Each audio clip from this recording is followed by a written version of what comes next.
I'm Mar, and once again, this is my opinion. While I haven't discussed the film at all, I am a fan of Pixar's The Incredibles. It is not only one of my favorite films of 2004, but one of my favorite Disney films in general. The animation, voice acting, and story are all top tier, and its good-natured satire of superhero culture still holds up today. While it didn't need a sequel, I was excited when director Brad Bird announced one was in production. If Cars can get 2 unnecessary sequels and a spin-off, then a superior film with a fan base is entitled to one.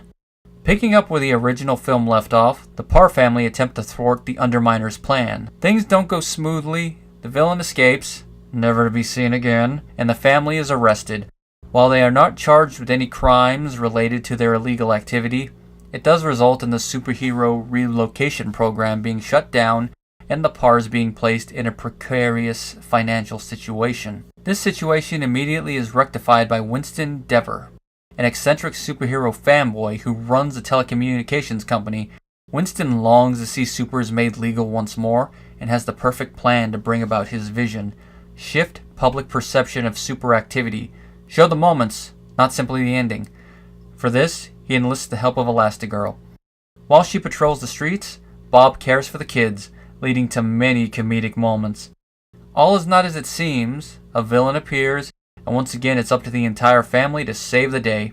Although I enjoyed the trailer, I tried to control my hype level. While Disney's animated films haven't disappointed me lately, there is a first time for everything. Thankfully, Incredibles 2 wasn't that first time. Like all Pixar films, the animation is beautiful. One can see the budget was well spent. While I was paying more attention to the story, I didn't notice any frames or backgrounds that were half-rendered or sloppy. Brad Bird and his team outdid themselves in this department. Michael Giacchino once again composed the score. His effort was good, and it was nice that he reused motifs from the previous film. That said, it didn't stand out to me as much, but this is an aspect multiple viewings could change. The voice acting is still top tier, although at times you can tell it has been 14 years, mainly with Nelson. It was also nice to hear a callback to the supersuit scene. While the original had comedy, monologuing, no capes, etc., the sequel pushed this element to 11.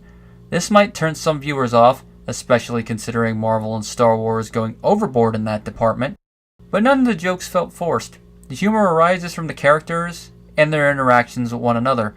Bob's character arc is the best example of this. With Helen now out on patrol, he's the primary caregiver.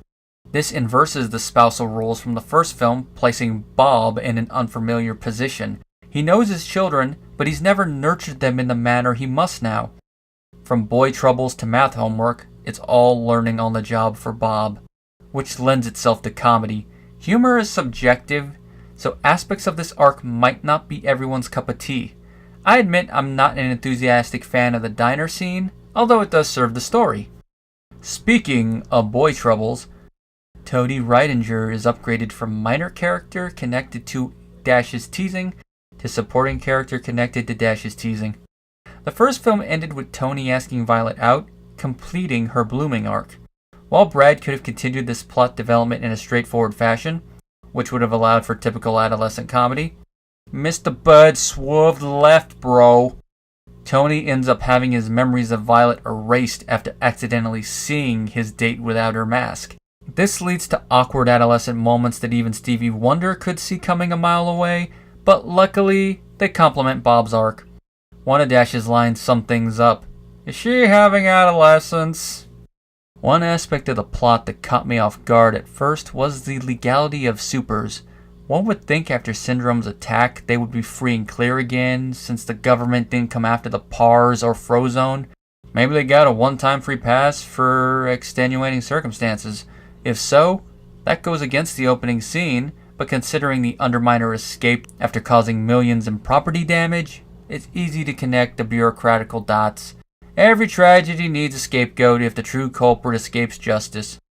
It is hard to discuss the film's villain Screenslaver without giving away major spoilers, but I believe I can do so. As the name implies, Screenslaver controls people's minds through screens, TV, computer, etc., controlling their actions like puppets. As the plot progresses, Slaver's manifesto is spelled out with each subsequent attack, but then the twist happens.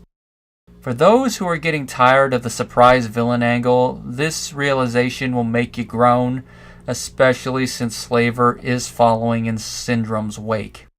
That said, I thought it was alright. I saw the twist coming 20 minutes before the film confirmed it, but its build was decent. Slaver's true manifesto is where things get interesting. Without saying anything that would spoil who he or she is, Slaver hates supers and strives to make sure they remain illegal forever. What better way to turn people against their heroes? By making them villains. While Syndrome's motivations satirize superhero culture and the trophy for everyone mentality, Slaver's appears relatively straightforward. Note, I said appears.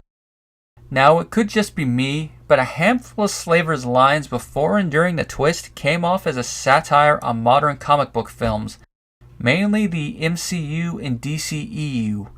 If intentionally placed, I applaud Brad Bird for going there. If not, it's just my personal reading of the character. While not as fresh or groundbreaking as its predecessor, Incredibles 2 is a worthy follow-up and not a simple retread.